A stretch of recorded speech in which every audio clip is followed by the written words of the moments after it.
What's up, everybody? Back again, George and James with Warp Charge Gaming on our Thursday night talk show. We do live every Thursday at 9 o'clock Eastern Standard Time. Hello, James. Hello, everyone. Yo. How are you? What's up, the world? Yeah. I'm fantastic. We just had a holiday weekend here in America. For our vets, thank you. I appreciate the extra time with the family. No doubt. Yeah, man, I'm a little bit underprepared for this episode. It's been fast and furious as I just played a couple games in a row. Played against Chris's Tyranids and then our buddy Mike's Necrons with the Thousand Suns Tzeentch army I put together. Kind of a little bit like I was back in the day with the Thousand Suns Tzeentch concept. Just a little bit more satisfying now with the FAQ being, the change to the ITC, where when you play pure Tzeentch, you're actually kind of being rewarded for that by competing for a faction in its own right. Yeah, dude. That was kind of cool. Go for it, bro. Be number one. Yeah, I had a good time, but it's an interesting army. I got a little image here. Here's a shot of the list I put together. It's 2 battalions and a Supreme Command. You got the Supreme Command, Thousand Suns, Armon, 2 Demon Princes, 2 Terminator Sorcerers. There's actually a list, James, that you might have caught. It's been tearing up the scene a little bit, where it's a whole bunch of Rubric Marines with a bunch. It's like Thousand Suns pure, and they go with a bunch of Rubric Marines and just go grab objectives all over the place and run a bunch of Terminator Sorcerers. And apparently, Rubric Marines are pretty strong at holding objectives. Yeah. Especially if they're in cover. Mm-hmm. Exactly, because they get that +1 to their save against single damage weapons. Yeah, it's pretty gross. Yeah, so apparently that's been doing pretty well. People have been doing good stuff with that. I played a bunch of Khorne, and I played a few different lists with a Brass Scorpion in it. That's been what's been going on lately. I had fun. I made one list that was like still a good amount of Bloodletter bombs with Scarbrand plus Scorpion. I did okay, but I mean, I think as is the nature of 8th edition 40K, the big dudes typically aren't ever as efficient or effective as smaller units. Scarbrand, I feel like using the Bloodletter bomb, they do not punch the way I want them to punch without Scarbrand giving them that extra attack. Really? I feel like it's suboptimal without that extra attack. If you really want that overpowered, you're crushing what you touch, I need to have that extra attack most often. Or I became so used to having that amount of attacks that when I have less than that, I underjudge or underestimate, with their killing power, or overestimate their killing power, I guess. Gotcha. Yeah. That's what's came in my play style anyway. So I do not enjoy running the Bloodletters without Scarbrand, and that's the only big guy that I've had good luck with because of how much he earns his points on what he does to the Bloodletters. It's kind of interesting. Might be not everyone's opinion with that one. Yeah, that is interesting. But that's what I found in my experience anyways. But man, I ran a Scorpion against some Elysian drop troops recently, which really had 10 las cannons and then a bunch of melta guns and plasma guns. And it was basically an army dedicated around killing super heavies. And the Scorpion did not withstand that. It only took him, when the melta bombs dropped, the melta squads, they were so effective that, you're talking 150 point unit taking out 650 points, Yeah. You start to not want to do that anymore. Yeah, that's why if you're going to play with the big boys, you got to have something to back it up. Yeah, you got to be real careful with that kind of thing. Or have redundancy, or have it built in that it needs to kill what it produces on the table. I also tried, James, running some Helldrakes. I did a Bloodletter bomb concept that had the Scorpion, 2 Helldrakes, 3 Bloodletter bombs, no Scarbrand. And I think I tried to pull myself too thin by trying to take a not as optimized Bloodletter bomb with the Scorpion, with the Helldrake, so you can't have it all. And I was trying to squeeze as many toys as I could in there. Like we've said before on the last few episodes, the Helldrake doesn't kill something. It's just a wet noodle, but it can touch a lot of stuff. Yeah, it can't kill shit. It really can. Man, it is so good at just playing grab ass with you. Yeah, it does not kill though. That is for damn sure. So I ended up, not being super. Again, it's every time you play a test list in a kind of a small bubble of play testing, it's hard to tell, how effective something really is compared to like if you're going against the general meta in say a major tournament or something, Like for instance, my Thousand Suns list, like I'm like, yeah, it was okay. But when I played against Chris's anti-psychic Tyranids, he has this thing where his warlord trait is every time you fail a psychic power within 18 of his warlord, you take D3 mortal wounds.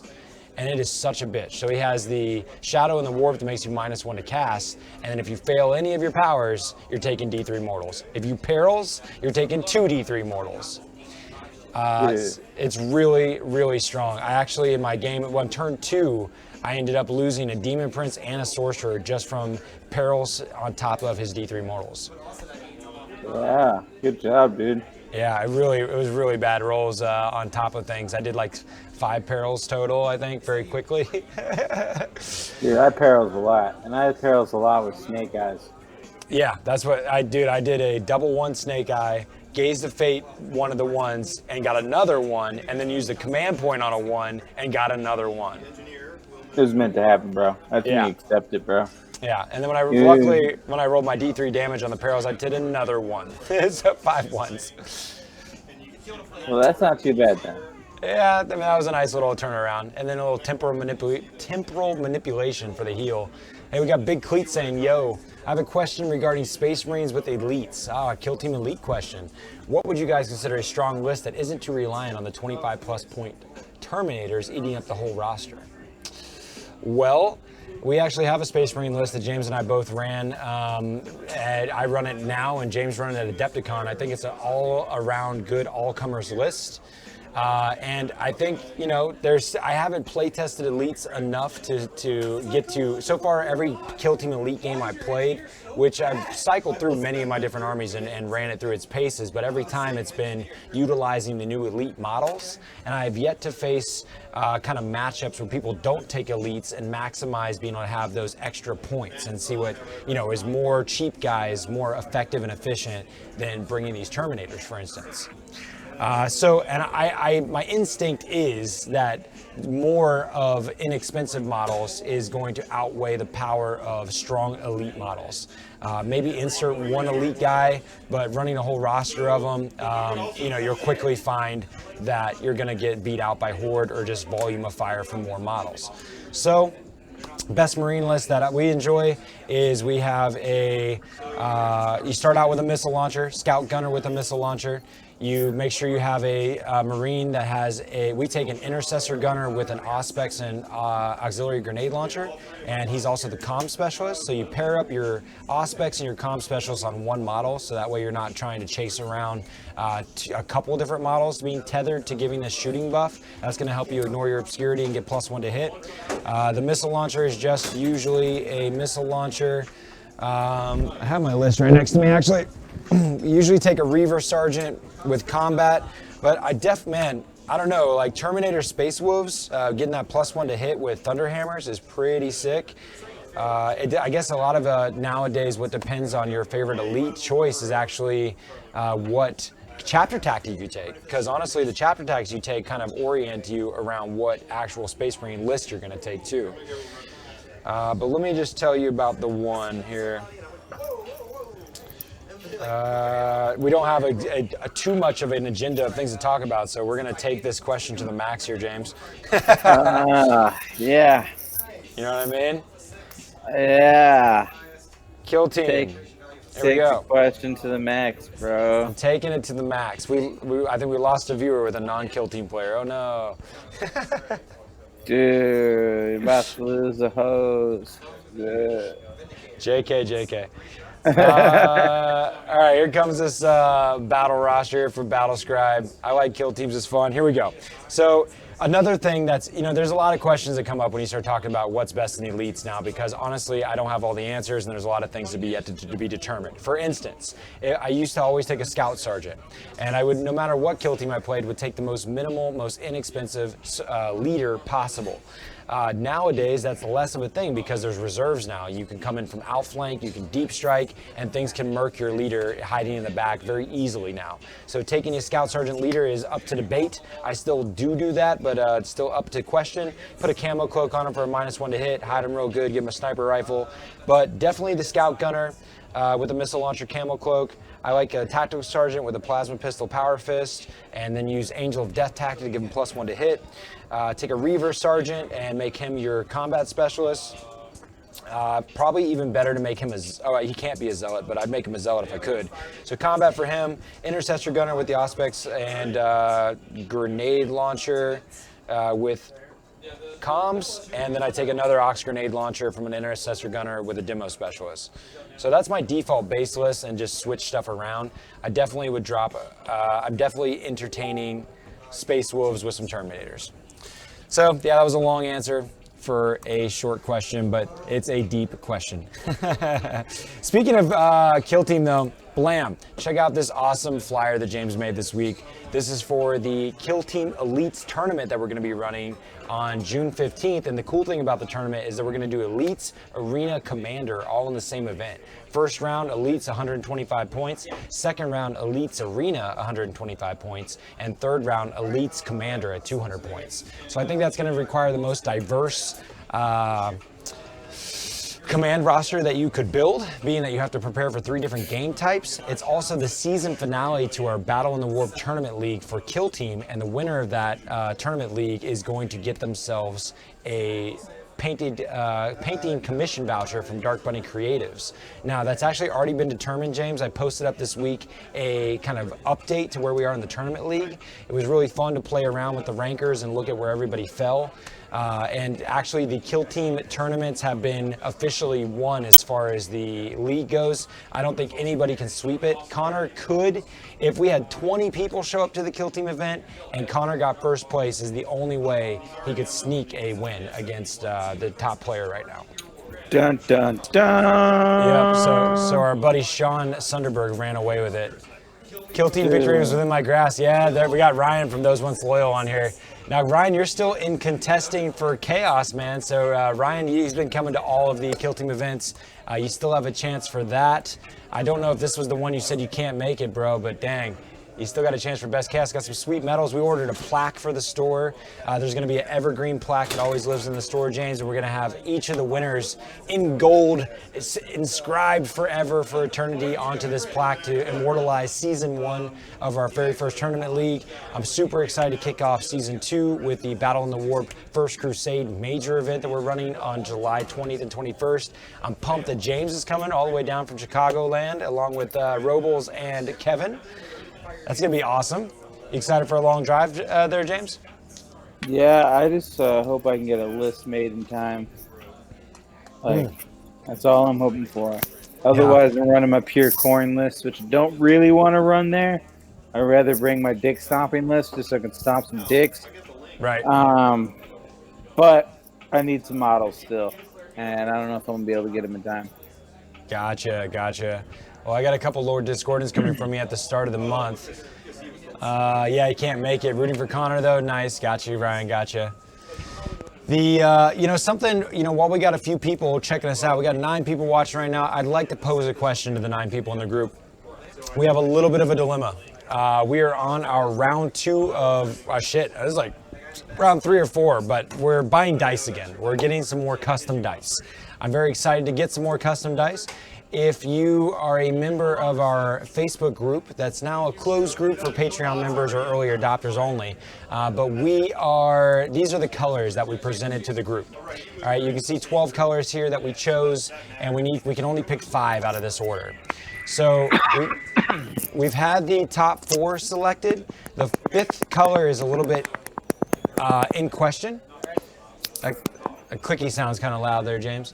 No worries, you'll probably turn this up. But yeah, so we got these colors here. We got 12 colors. We need to pick a 5th one. Let me show you the colors that have been selected. Here's a preview of how they look with the Warp Charge logo. So we got teal, we got this scarab blood red, we got this brighter red color, we got this awesome purple, lustrous purple, and a black and silver. Now the main one that is the least voted for is the black and silver. I really like that color, but we got peeps that are wanting us to potentially get these Vortex green. That's the third from the right, third from the left on the bottom, or the top left one, the Gemini purple teal gold. I need you guys to help us pick something here. Oh, Chris is jumping in. What's up, Chris? Chris, welcome. Looks a little crazy. I don't know what's going on there, but there he is. Okay. He's drunk. Hey, Chris. Anyways, so we got these colors, friends. I need you guys to help us pick some colors. Should we go with the Vortex green and replace the black silver? Should we get the Gemini purple teal gold in the top left? What should we do here on this next color? Yeah, we definitely should melt Mike's dice down. I just played Mike with his Necrons, and they didn't. They rolled very poorly on many rolls. What do you think, James? Do you think we should get Vortex green or the purple teal gold instead of the black silver? Dude, both of those options are solid, dude. I agree. I think either one of them are going to be better than the black and silver. Okay, that's fair. That's fair. So now it comes down to which one of those two, and that's a very hard question. I agree. I don't know what's going on with Chris's business, but it's making things a little wonky and crazy. He's drunk, man. I don't know. I was troubleshooting my audio. Yeah, I don't know. You made the chat like split screen somehow. I don't know how to fix it. Oh man. Okay, so whatever. So the word is, what color do we pick? I don't know. I don't know. Vortex green, Mike says. I think that Kevin wants Vortex green as well. Big Cleat says the green one looks good. Teal and bright green are tied for me. Yo, I actually really like those the cream colored ones in the middle left. Yeah, no one voted for those though, Chris. That's way out. Yeah. Jeez. Yeah. Oh, wow, Chris. No one likes that shit. Okay, so it sounds like... I close to my pyramid skin. Chris sounds like a robot. Yeah, your audio is terrible, man. Robot Chris. He infected my Tyranids. Infected by Tyranids, yeah. Yeah, Big Cleat says you're infected there, Chris. I guess Vortex Green is the easy call then. Oh, you think it's the easy call? You really think it's the easy call? I know that we've had more requests for the purple teals, and I'm muting Chris, he's crazy. Yeah, I agree. We've had more requests for the purple and teal. I distinctly remember you telling somebody that would be one of the next orders. Would be that color dice. Yeah, but we've had homies, like when we had the green ones, they freaking bought like 50 of them at a time. And I think Kevin wants to get like 50 green ones, you know? Yeah, dude, I love rolling my greens, bro. So I think you need to just drop another color and pick up those two colors. Oh, that's intense. Dude, I'm just saying. Just saying.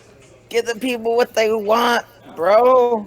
That is intense. Okay, so so here's what's weird to me is that everybody voted on these teal ones, and I don't really like the teal ones. Oh, bro, I like the teal. That's very Alpha Legion, bro. Oh, okay, so you're down with that, huh? I am. Oh, so we got two reds. Yeah, that's what I'm thinking. Is that dark red one? Like, I like the dark red. No, my favorites. See, I actually. It's what? Staring at the two reds, I like the dark red one better. Thank God. Me too. All right, chat. Tell us, do you like the bright red or the dark red more? I like dark red. James likes dark red. Don't break my heart. One of these reds are getting vetoed. That's for sure. Yeah, we don't need two reds. All right, so what we're going to do is drop the black and drop one of the reds, and we're going to get both the Vortex green and the purple. Dude, Chris, figure your shit out. So loud. All right, he didn't even hear us. Headphones weren't on. Oh my God. Okay, so it's such a party. What is the word, friends at home? Just wondering, is it possible to all the colors down the road? Well, see, we can pick 5 colors at a time. Oh my God, we gotta mute Chris again. Dude, I don't know, man. I don't know. Do something about him. If I could kick Chris, I'd just kick him right now. Chris, we love you, but man, causing issues, bro. All right, so Boom. I did it. He's gone. All right, excellent. We just kicked Got Chris. rid of him. We kicked him. Sorry, Got him bro. gone. He had to go. He just had to go, friends. Executive decisions, bro. They had to be made. Should I deny him when he tries to jump back in? Dude, you better message him and say, get your shit fixed first. You gotta get on a private meeting with somebody else to figure your bugs out. This is the silliest talk show. All right, friends. Here's we're solving problems. Yeah. This is getting in the way. We've made a decision. We're dropping the black. We're gonna drop the bright red. Hey, we got a request. Let's see those reds again. Show them again, bro. All right. Yeah, because look, dude. Like in this big picture, they look way nicer. Let me zoom in a little bit. What is like, it? The blood? What is it? Which one is it? Yeah, the bright red ones look nicer in this picture, but in the default image, the dark ones look cooler. And what are the dark ones called? They're like the Scarab Blood Red. The dark ones are called Scarab Scarlet Gold is the bright ones, and Scarab Blue Blood Gold is the dark ones. Dude, by the names, I want to go with the other red one. You can't be doing this to me, bro. I don't know which red one now. I'm on the fence again. Ryan likes the dark red. Ryan likes the dark red. I'm happy with that. I want dark red too. Oh, that's hard. But yeah. Okay. Scarab Blue Blood Gold. That is just too cool. It says blood in the name. We're gonna go that way, dude. All right, it's done. All right. It's done. We're killing the bright. Why not the Gemini black, red, and gold? Why not Gemini? Because I think one we've gotten Gemini a lot, and I'm kind of curious on these lustrous. All right, get your lustrous on. Oh, these are Scarab actually. They're called Scarab Blue Blood. I don't know. I'm just highly intrigued. All right, get your blood on. Go bloody. We're going for it. Bloody, blood in, blood out. Ryan's like, someone roll a dice. It was a hard choice. All right, blood for the blood god. We're dropping the blood. We're dropping the black. We're dropping the bright red. We're going with bright green and purple blue or whatever, purple teal, because people want these colors. Even though they're repeat colors, I want to get new colors each time. You never know what you'll fall in love with, but let's make the people happy. Give the people what they want. Yep. All right, so that was a lot of talk on dice, guys. Sorry for the indecisions and Chris being crazy. Take a look at this sick biker Lord of Chaos. What do they call him? A Chaos Lord on a bike, right? I don't see any pictures yet. Oh, yeah. That's the thing. That's the thing. It's Chaos Lord on a bike. With a hammer. With a thunder hammer, even though this one produces fire. Yeah, that's super cool. And he has the I forget what the name of the relic is called, but he's taking the Combi Melta relic. Yeah, Combi Melta relic for the Red Corsairs. It is awesome because it's a rapid fire 3 bolter that is neg 1 AP 2 damage, and then it's an assault melta shot. So if you're not advancing him, he's getting ridiculous amount of shots. I mean, 10 bolter shots. Well, 6 of them are special because it's beta bolter rules, or actual, now they're not beta, but bolter rules. Like, he's a bike, he always gets the rapid fire, regardless if he moved or not. So he's going to be getting 6 of those neg 1 2 damage shots. He's going to be getting 4 regular bolter shots, and then he gets the 1 melta shot, which is a strength 9 neg 4 AP. And then if he advances, he still gets the 1 melta shot, and he can move 20 inches in charge because he's Red Corsairs. So he has that hammer going in. Yeah, that's awesome. I definitely, I love it, and you got him taken care of super quick, man. Thanks for knocking that out. We talked about that on last week's episode. Yeah, I was working on Gordillo's one Keeper of Secrets, and I was working on her face and stuff, and I needed it to dry because it was very light glazes, so I needed another project. And I kind of want to batch paint my other project, so I needed something like a single character. So I had the parts. I figured I'd make them because I know you wanted them in your list. Yeah, because man. He is a clutch character that can just do so many different roles. Totally, totally. Yeah, I look forward to using him on the battlefield. And plus, he just looks super cool. When I saw yours, I was honestly more in love with how cool he looked and the utility that he has. But those two things paired together, I was like, yeah, I gotta have one of those. So thanks for knocking that out, James. Yeah, yeah. Very cool, very cool. You know, speaking of things that you've painted, one thing we got going on is a painted and magnetized Gilliman that is we did for launching our Patreon. It's a way to thank our supporters out there. We have our Patreon is live now. We got some sweet offers. Our first reward is about to pay out here in a few weeks. And currently, anybody can go to our Facebook page and go to the main share we did of this model. And if you like, comment, and share, you can have a chance to win this in just a few weeks and get this sent right to your house. So I hope somebody out there that is super cool wins this thing. If you're a jerk, then good luck anyways, but nobody watches our show that's lame, right? Dude, there's someone out there that's lame. I'm talking to you, lame-o. Yeah. You know, I had to do our first we had that one guy that likes to troll and call Chris a feminine person. Dude, he's very feminine. That's why he's not on this show. I'm just playing, Chris. Yep. One dude asked if that said Chris looked like a homely woman, and so I decided to block him. It was our first block ever, and it felt appropriate. Chris appreciates the shout out. Oh, Chris, we love you, man. Chris, you missed it earlier in the show. I was talking about how much you upset me with your Tyranid list. It was really annoying. Despite that, I thought I was going to roll over the Necrons with my Thousand Suns power spam. It was actually, the Nova missions are excellent. We came down to a 1-point difference at the very end. It was pretty solid. We both went in-game scoring. And we both tied on primaries, we tied on secondaries, but in the Nova missions, there's an additional secondary that's based on kill points. For every 500 points killed, you get one additional secondary. And I killed like 1,016 points, and Mike had killed like 925 or something. So it was literally a 100-point kill point difference in our game. It was really close. So that was pretty cool. Yeah. Chris like, whoa, homely? I guess a homely woman, which usually, is that how you say handsome for women? I don't know. Or maybe it's unattractive. I don't know. But Chris, we love you anyways.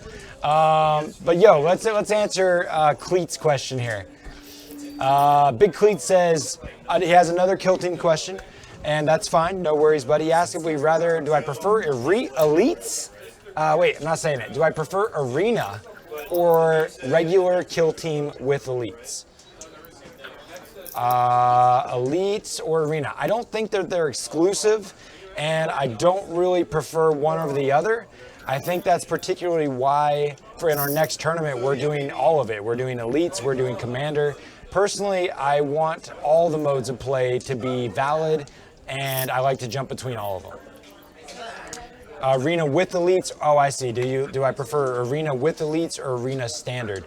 Again, I want all the modes of play to be valid. I like having the fact that there's all these different ways to play to keep it spicy and interesting. So I prefer them all, honestly. I don't really like one over the other. Even though I really do enjoy arena, it is just as refreshing to take the walls down and fight in an open battlefield. So I know it's kind of a cop-out, but I like them all the same, really. All right. So, been playing Nova Open missions. We're just mentioning that. It's a lot like standard ITC. One thing that's interesting as far as meta goes, tournament play and meta, we just had a errata to the errata from GW. They had to FAQ their FAQ, did they not, James? Dude, you're an FAQ of an FAQ, but yeah, you're right. They FAQ'd their FAQ. Yep. One that I was really happy about was, this is not the most obvious, but mainly for the clarification, because in the last tournament we threw, the most asked question where they called a judge over was, can something override combat with the 2 command point strat if there's something affecting it to fight last, like the Armor of Russ or the Vexator Mask or some Gene Stealer Cult ability. Now they have clarified that you can override combat even if there's a relic or ability that says you have to fight last in the fight phase. So broken. So broken. I'm pretty happy about that. I mean, as a TO standpoint, it's great to get clarification, but it sucks when you're a Tyranid player or somebody that relies on that mechanic in your list, and it only really affected 1 or 2 units, and now they can just take the more powerful unit, override, and smash you. Yep. Yeah, I don't paroxysm fight last. Yeah, power nerf. Yeah, I don't mind it. Yeah, make Tyranid sad, even better. So there's that, and then the other one that was interesting. I remember it was a pretty big deal. Oh, it was about how they had to put the word "not" in the phrase when they were. It was a pretty big. Yes. It was pretty Yes. interesting, right? They because it was about how stratagems being used on anything that like happens in another phase as if it were that phase. It was a clarification of the rule, acting as if it were that phase, particularly that terminology or that sentence. And they had to say that Overwatch does not act as if it's like the shooting phase. You cannot use stratagems to affect your shooting in the shooting phase, is primarily what they had to say with the FAQ of the FAQ, right, James? Does that sound right? Yeah, basically that, and also like now your Tyranid Gene Stealer player can't go 40-something inches in movement, only gets like 20-something inches now. Like, pretty crazy. Yeah. Was that? I think that was the main gist of it. I don't think they had to go through and like change the way some rules read to some particular factions. Tyranids mostly. Like Tyranids had the Tyrann effects. They were being able to shoot twice because if they acted like the shooting phase, if they acted like Overwatch was just like the shooting phase, then if they didn't move that turn, they would get to fire 2d6 shots twice with their flamer. So gross. Yeah, so we were thankful that was not allowed. So take that, Chris. The FGW particularly attacked you. No, you were not particularly attacked. It just feels that way because you play that army, but they clearly don't like corn, so you have nothing to bitch about because you can look down upon others. Nice. Yeah, so there was that. We had that go down this week. James got some new parts to be able to print more effectively from one of our printers, the CR10S. I printed some really cool new movement trays that I'm hype on. He's hype on movement trays, guys. Yeah. Yeah. Oh, you can see them in this picture. If you look at those pink horrors, they're on these nicely spaced movement trays that have exactly 1 inch apart from each model. It's good for blocking bases from traveling through, or it's perfect coherency for Age of Sigmar. But all in all, I really enjoy easily being able to create large screens with a movement tray kind of doing the work for you. So that's cool. It's nice to have trains out the way. Yeah. They also, being the way that they're designed, they also mesh together really well when you do want to bundle up and be a tight unit. It's always nice for combat. Yeah, they form up really nice, so that's pretty cool.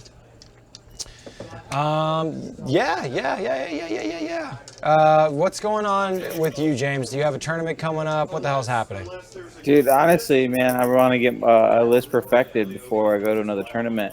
So I think the next tournament I might go to might be there in July. I haven't played 40K in almost 2 weeks now. So. Ugh, what a sick-sad world. Yeah, I haven't even painted a whole lot. I mean, I've done little bits on projects I have ongoing, so I haven't gotten that finished result, except for your little dude today. Sure. So but I'm sure in like a week or two from now, I'm going to be having like 10 projects finishing at the same time. Yeah, no doubt. We showed the objective markers last week, but yeah, these are pretty sweet. You might as well show these off. I'm kind of randomly jumping around. Yeah, we can talk about contrast paint again, and how GW snuck a little quick one on us when it comes to how they price them, because they are in a new sized pot. Tell us all about it. Well, so there's the small pot, which is like the 12 milliliter, and you got the bigger 18. Now you got like this, or I think it's like 20 is the bigger one. Either way, they have a medium-sized pot now that the new contrast paints are in, and they're almost $8 a piece, close to the bigger wash size price. And they're gonna have like air paints and all these other paints that are getting renamed in that size pot, which makes it roughly about $1 more per milliliter you're paying for your paint. So even though they made this new contrast paint that some people might really enjoy when they get it in their hands, it made it more expensive for other paints. James has been a little on the salty side compared to most of the enthusiasm I've ever heard from the local community where that I'm surrounded by. People are stoked on it, man. I mean, I keep hearing, well, when those contrast paints come out, I'm gonna do this, I'm gonna do that, I'm gonna get so much done. I hope they have a fucking second job, dude. Because this is gonna be so expensive. I'm just looking at the price tag, man. But James is more efficient, dude. One coat, bro, and you're done. No, it teaches you to be lazy and not learn proper techniques, so you never envelop your hobby.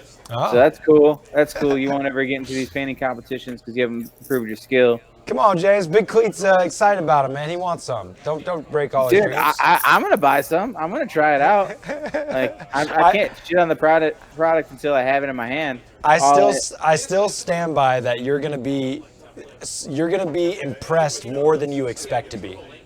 I believe, and I have no context. I paid no attention. I'm not a painter. I just think that you, James, will be more impressed than you expect to be. And I'm all for it if it's worth the price hike, because the price hike is what I'm noticing is oh, so you're giving us a little bit bigger bottle, but charging us almost double. So that's cool. I mean, that's all I'm seeing, and it's still pigment and carrier fluid. Yeah. So there's inks out there. There's plenty of other paints out there. You can learn techniques and nail the type of look you're going for. So if it speeds things up, great. I'm all for it. But if I have to buy a bunch of shit, it might not be worth the money to time ratio until I run out of paints type of thing. So I have no idea when it will fit into my toolbox of paints. But I will try it out. I'm not gonna hate on the product. I just see the price hike and I'm like, damn it, GW. It cracks me up. In my mind, I just had a mental analogy go by, a vision, if you will, of you. It's like Wizard of Oz, where they see behind the curtain and see the guy push, doing the levers and stuff. I just imagine you. It's everybody's bewildered by the magic of the GW wizard, and you're already looking behind the curtain and saying fuck you, man. You're just a guy turning some cogs back there, man. Dude, I want to make the machine that disguises everything. I'm when Wizard of Oz was happening, there was the whole wizarding thing. I'm dude, no. I want to see how you set this shit up. That's what I'm more interested in. Sure. And when GW does their things, I look at how they price things, how they do their marketing, and some things are very impressive, and some things man, you're insulting my intelligence, bro. Dude, now I want to know I want to know the story of the wizard now, man. How did he get all those little people to follow him around like that? Dude, he fucking works magic, bro. How do you ever get him? How do you get a curtain in the first place to stand behind? I mean, that's a story in itself. Dude, it probably took a whole bunch of those midget ladies just weaving that shit together. Okay. You gotta put them to work. Whoa, man, just calm down, James. We're gonna change the subject. Give me jobs, bro. Think about it. In jail, the good behaviored inmates are the ones that get jobs. Okay. Think about it, bro. I'm thinking about it. Wow. They don't get paid. All they get is a little extra freedom, but they're still not free. So, are they really the good ones? Or are they the ones that fucking are stupid and fall for the trap? So James is calling bullshit on the wizard magic. We got some compliments from Big Cleet for you. He says you're brutally honest, James, which is how all people should be. So I'm glad to see your standpoint, especially because I've seen your paint and you're good as fuck. He's I appreciate the compliment, man, but tell my other half that, because she definitely disagrees. That she thinks that your brutally honest standpoints are not cool, or she thinks not cool and quite embarrassing. Does she think you paint good? She at least thinks you paint good, right? I don't know. I don't think she really looks at people to compare to unless I show her someone that's way better than me. She's like, damn, they're really good. So you tell your wife, Kimberly, that I think that she needs to know that you're a good as fuck painter. And, maybe you should screenshot Big Cleet's enthusiasm there and be like, see, other people think I paint good too, honey. Huh? Yeah, dude, she'll have some smart-ass remarks. Yeah, she will. I wouldn't expect anything less, bro. Respect. Maybe Big Cleat will win the Gilliman. Big Cleat, get out there on the old Facebook page, man. Make sure you like and share and comment. I hope you have already, but if not, get up on there and do that thing. What else is going down? You know what I haven't tried in Kill Team Elite yet is the Gellerpox, but the only thing they really gain is the outflank capability, which is kind of cool. I mean, that might be useful. That's pretty cool. You put a big ass thrice stir dude like in someone's grill. It could be pretty cool. That's pretty cool. Oh, you know what is cool, James, is that they could outflank and actually be able to still puke on somebody because they got to be within 6, and when you outflank, you got to be outside of 5. There it is. You're murking people, dude. That's okay. Okay. Has anyone run Berserkers yet? I know that I have. I love them. Yeah. That's Are big. they viable as just like 8 Berserkers? Can you bring 8 Berserkers? You're cutting it close there. There's 17 points apiece, I believe. Well, dude, you should be able to bring 8 because Korn demands it. Yeah, most of the lists that we brought usually if you throw a Terminator in there plus a Cultist leader. No. All Berserkers? All Berserkers, bro. All right. Like a squad of Berserkers just popped out of Rhino in a town and said, let's go get some. Dude, it's hella fun. I'll tell you that. Like, Berserkers are mean. I definitely wrecked somebody the other day with them. Here we go. Heretic Commander. I usually take double Lightning Claw Terminator because it's just fun. Dude, stop it. Yeah. Berserkers, bro. And ideally with a sword and a chain axe. I'm just checking the math here. Chain sword, chain axe, no pistols, none of that bullshit. All right, so if they're just straight up, a chain axe I think costs 1 point in Kill Team. Yes. Yeah, it costs 1.40k too. Well, son bitch. All right, so that puts them at 17 points apiece there, James. So how many can you fit in 125? Let's find out. I don't know, bro, but it better be 8. It is 7, only 7. Dude. But so then you put you got to put a cultist leader in there, and then you got 8. Bro, that's dumb. Dude, you got to afford that cultist leader, man. Come on. Dumb, dude. I'm sorry. But GW wrote the points wrong. They need to lower the points so you can fit in 8 of them. Just do 8. Yep, nope. You got to do cultist leader and 7 berserkers. It's the only way you can run 8 models. Bro, that's bogus. I'm not satisfied. Oh, you got to be partly satisfied. Dude, I'm just hating on Kill Team. Oh. From this point on, I can't run 8. What about in Commander? In Commander, can you run 8? Oh yeah. You can run more than 8. Well, I only want 8. Can you deck one out when it's more than 8? Like, does one get a chain axe and a plasma pistol then? You could make a berserker champion your leader. And yeah, dude, he's gonna be the leader. He's a fucking dead dude, man. Right? I don't like any of this cheesy bullshit. You better win with the fluffiness. You're gonna need to take like a lord or something. You'll have way too little points. You'll have way too little points, dog. No, bro. Well, can you have 8 in a lord? Yeah. All right, then I'll do that. All right, cool. There you go. Make your team. I want to see it. Didn't you have a bunch of berserkers on that cool platform? Oh, I got berserkers. Don't worry about my berserkers, bro. I'm gonna make special berserkers. Yeah, that display board was cool though. I want absolutely cut, and those aren't. That's Chaos Space Marine just unit. Okay. But I want them dope, dude. Like cutting off people's heads and shit. I want to see it, James. Like I want them like ripping out spines. You need to, yes. And like have them beer mugs drinking people's blood. Okay.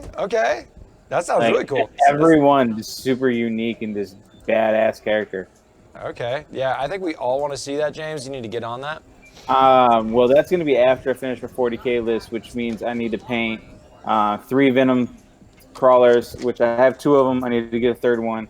I need to paint 3 Contemptor Dreadnoughts, and I'm still playing around if I want 3 of those or 2 Decimators and 1 of them, or maybe some Dardaros. I'm not sure, but one of the Dreadnought shooting platforms. And yeah, and then my Lord Discordance. Once I get all that, what do you think? What do you think about the Hellbrutes, James? Since they get the Legion traits. Dude, they don't get an invul, bro. Yeah, so you're just like not feeling them. Did you entertain them for a second? I entertain them when they have the crown. The fortification Stargate. Oh, to give them that 5 up. Yeah, it's quite large and has a big footprint that keeps getting bigger. With Hellbrutes being able to double shoot, Makes it pretty good when you have shooting platforms and combat platforms, even in Red Corsairs. Because they're cheap too, right?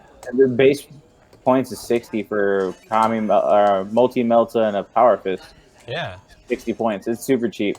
But you can rock a couple of them with las cannons, and then like one of them with running and combating, or multi-mix of like assault and a combat, so you They can't be squads, right? They can't be squads, right? No, you only can run 3, but then you can run other Hellbrute platforms or dreadnoughts to back them up. But what's nice is the fact that you can have one double shooting where they might be they might be focus firing on a C-beam Contemptor over a double las cannon Hellbrute. Yeah. Where the double las cannon Hellbrute, when it double shoots, is actually kind of scarier than the C-beam Contemptor. Yeah. You know what I'm saying? Like you can hide units. I mean, that's kind of like how my list works. Is with Lord Discordants, they're targetable, but when you give them warlord traits, they can be pretty devastating. And I'm going to saturate the field with other heavy threats, where you might think, okay, this one can't do anything to me on turn 1, so I'm going to now shoot everything. And because it can move so fast, I get to where I need to get to by turn 2. Because otherwise they're shooting at something that's not even going to affect them that turn or the next turn. And I have things that now are shooting and affecting them right away. Yeah. It's a way I list build is I think about how my player is going to shoot at my targets, or what they might charge first based off of what I want my list to do. And when you have things that are targetable, especially like characters that are like bread and butters of your list, you need to find a way to hide them through giving more threats that are more important early on, so that you can get those key units into where you need to get them to. Sure. Yeah. Yeah, that's cool, man. I like it. Did you end up dropping Helldrakes from your concepts, huh?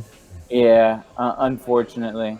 They're fun, but they're not as effective as they should be. Dude, Don Newson actually played at a BAO over the weekend and did pretty well with them. He lost 1 game. And he said he did work with them. And I believe it if you're getting the right matchups, because they just touch people in the wrong spots and they create so much problem that they're worth 12 times their points, it seems like, when you have 3 of them run up the board tying up key units. But if you're not having those kind of matchups and they don't kill anything, they really feel wasted. Because they're quite expensive for not having heavy output, and they can't hold objectives. Even though that they don't have the aircraft keyword, they still can't hold objectives. So, well, I think too, it's so interesting with the new chaos the way it is. Like everything seems to work in like blocks. Like you have all these chunks of concepts. You can take Havocs, you can take Obliterators, you can take Hellbrutes, you can take Dreadnoughts, and each of them are like chunks of offense that you play around with. And just about any of these chunks can always be interchanged with a Lord Discordant worth of value. So like a Helldrake is practically a Lord Discordant at base cost. Yes. And it's like the moment you don't have 3 Lord Discordants in your list and you have a Helldrake, why don't you just trade him for a Lord Discordant? Is usually the question. Depending on your list, if you have something that can keep up with Helldrakes, it's really good. Like when I play with the Catan, I'll still keep a Helldrake in that list or 2 Helldrakes in that list because they keep up with it. Yeah. But when you have things in your army that can't keep up with it, then you're just literally just giving them up. And then at that point, yeah, Lord Discordant would be better because you can saturate and maybe hide him. I mean, he's no joke because he has a 2-up armor, man. Like, you throw a bunch of light fire into him, they're not going to do anything. They have to dedicate heavy fire. And if you have other things that are more threatening at a distance, they're going to throw the heavy fire into those first. Yeah. And that's where, like, Helldrakes can soak up that fire, but they can't put up the same kind of output that a Lord Discordant can. And it's nice that they can jump over things, but they still got a fairly large base, so it's still hard to get inside those gaps unless they're spread out wide. And playing against high-level players, it's so rare to get those spots. I mean, when I played Justin Curtis, he gave me 1 opportunity, and I had to roll higher than a 9 on my charge to get up into that spot, and I rolled a 7. So it's just like, nothing I can do. And then, like, a back cultist unit he had that was screening out something I could have brought in from Deep Strike, and I needed to roll like a 11 or something to jump over a 1 cultist that he left alive that I couldn't kill in the shooting phase. So it's like high level players are not going to give you these like big opportunities. So now it comes down to you need a certain number in a dice roll to take advantage of their fact that they just don't have enough bodies, or you just can't play that absolute perfect of a game. And the Helldrakes become too costly. Yeah. Where a Lord Discordant makes up its points and just being a better target to shoot at. I mean, toughness 7 is better on the Helldrake, but when you're talking about a 2-up armor versus a 3-up armor, it's kind of a big deal, especially when now it's kind of focused forward and you still have things running up the field. Another question and note. What about? I noticed that a lot of your concept lists haven't had obliterators. You're not about them or what? Too expensive, man. Yeah. For their randomness, they're way too expensive. At 115 points a pop, it's so hard to justify them because the only way they're absolutely useful is still with Slanesh, using Endless Cacophony, double shooting them. Yeah. And with so many things having the interceptability, when they come in, they get shot at, they can still die before they even touch the board. And then once they're on the board, you still have to roll your traits. Then you do Endless Cacophony, you still have to roll them again. And to maximize their point value, now you need to get those little power fists into combat. So now you have a 9-inch charge that you may or may not make. And if you're not shooting what you may charge into because you want to maximize your shots, still get your points value for those power fists, you now have something 9 inches away from you that you did not kill because you didn't make your charge. So it puts them in a very vulnerable state where you're only getting one good turn of shooting if they don't get intercepted. And that's just way too many points. Yeah. Like I can't justify them in any of my lists. Don't feel it. Yeah, they certainly will kill. I mean, but then they die, right? Is the issue? Yeah, and the thing is because they're so random, you're not guaranteed to kill. Yeah. Like you might literally dump 3 command points into them because you got Veterans of Long War and then you got the Endless Cacophony, and they might not kill a Rhino. Sure.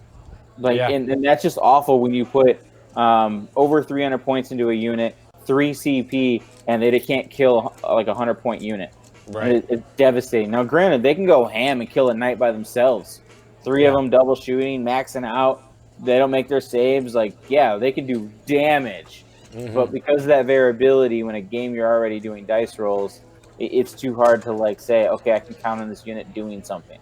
Which is an interesting topic in itself. Of a lot of times when you're, when you're studying the meta, or a commonality between top players is about reducing or mitigating randomness. Even just in tournaments themselves, where they come up with custom mission packets, it's often been reducing the amount of randomness that exists. So competitive play is trying to make it so it's as statistical or reliable as possible. I used to agree with that. Orcs actually changed my mind on that. To gambly or what? Not necessarily be gambly, but if a unit serves a role for its points, even though it has a randomized thing, it might be doing 2 different roles if the randomization actually goes into your favor. So you might take it in your list for one reason, knowing that it might be able to do a second, but you don't care if it does it or not because it's still fulfilling one job that you actually bought in your list to do. Yeah. For instance, the slugger cannons or whatever they. I think it's slugger cannons where it's like you roll against the toughness of the model to wound it, and then it's like 3d3 shot or 2d3 shots, and then. You're talking about on the Mech Guns. Yeah, on the Mech Guns. Yeah. It becomes like it's a 71-point unit, I believe. And it has a gun that can. I've seen one gun take out an entire unit of AdMech destroyers. Jeez. An entire unit. And the thing is like it served a purpose in that list to take up backfield space and to just put some type of shooting on the board to be a target for long shots. Yeah.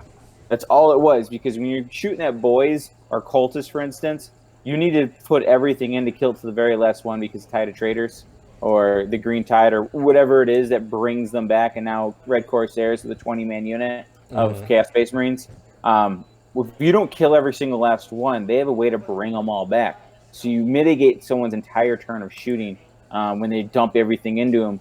But if you can get them to split fire a couple shots and not kill everything, but put majority of it in there, so you have like 1 or 2 guys left over, it really messes with them. So with boys, you kind of want some backfield shots if you're running a bunch of boys, so that you don't get someone focusing everything they have into them, and they want to like get rid of this one thing that serves a threat that isn't that hard to kill, so they split fire to kill it. Right. But now the boys aren't dead; they're coming back in their face. Sure. So I brought that unit to stop backfield screening, to sit on an objective, and to create a diversion for my boys. But the fact that they had these shots that were randomized, they smoked things on accident, and I just loved them. Yeah. That's fair, fair. Well, here's a change of subject. We got a few minutes left in the show, James. Let's see how far this takes us. What are we going to do for the Nova Open Trios? Me, you, and Chris are teaming up for Warp Charge to try to take on our friends at the Nova Open. I know that Chaos is in both of our choices. Yeah. Chris has Nids and Genestealer Colt. He's got Slanesh, bro. Oh, he's also got Slanesh. Yeah, we could try to get him going in that direction as well. Even though, you know, I mean, mainly for the... Looks like a girl, acts like a girl, he can be a girl. Oh my God, Chris will fuck you, just saying. He will fuck you. Inside joke, guys. Had to be a Decepticon. Yeah, had to be there. But yeah, so... All right, I like the idea of Chris running Slanesh. I could play Tzeentch, you could play Khorne, or whatever. We could even throw. It'd be cool to run all 4 Chaos Gods. Let's be right. Dude, we can literally make a joke about it. That Nurgle's sitting on the pot taking a shit, and he's not a part of the fans. Okay, sure. Yeah, sure. I'll take it.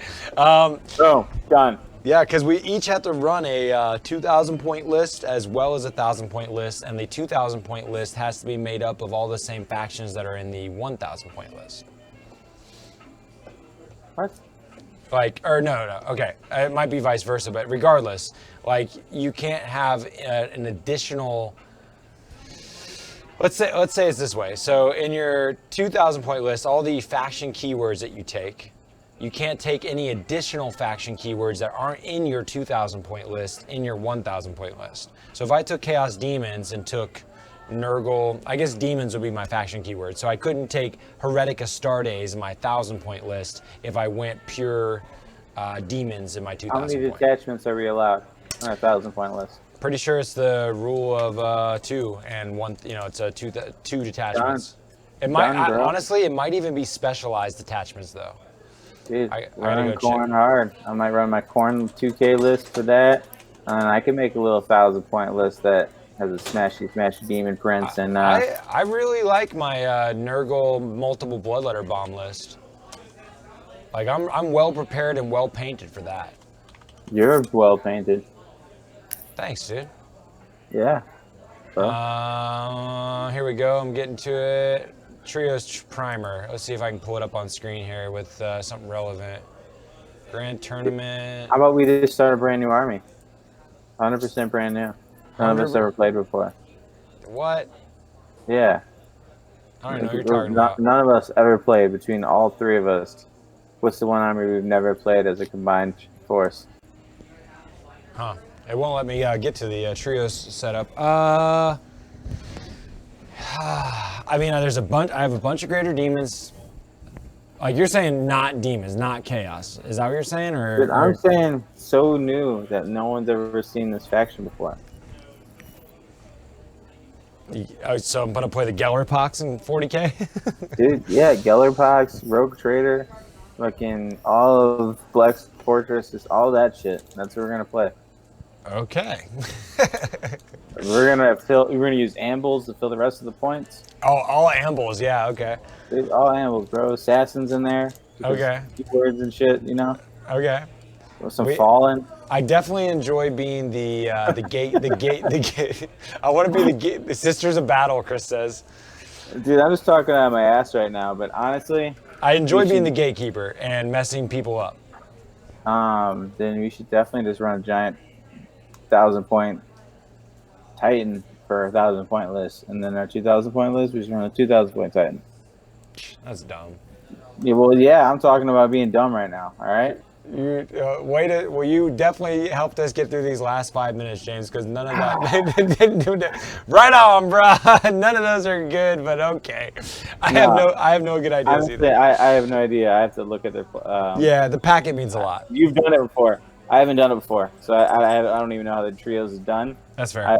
I don't know what the missions would be like. Yeah. Granted, I have Chaos Space Marines and some demons. Yeah. You got some demons and some Chaos Space Marines. I think you should probably bring the Heretic Astartes side of our list and do your crazy disco stuff.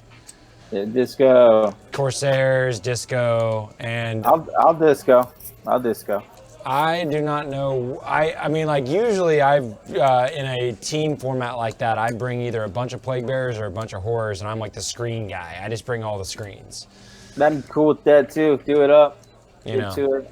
Model Jim Vessel's list. Maybe we'll make you be the offense. I'll be the defense part of our pairings. Dude, and Chris will just get our beers. Yeah. Well, anyways, it's been a good episode. We've been ranting and raving. George and James, I'll play whatever you want me to. Can even use y'all models. Can study a codex. All right, Chris. Sounds good. So he's open, dude. He'll swing both ways. Yep. Chris will fuck you. Awesome. I love it. It's been a good time. I hope everybody's enjoyed. Chris, we love you, Chris. He's like, fine. But yeah, it's been a good episode. We've been ranting and raving. It's been a kind of wild and crazy day. So sorry if we were a little all over the place, but I hope you enjoyed another Thursday Night Talk Show, episode 58. Approaching that episode 60 coming soon. James, you have fun? 69. Oh, geez. Y'all keep taking fun seriously. We'll catch you next time. Thanks a lot for tuning in. Peace.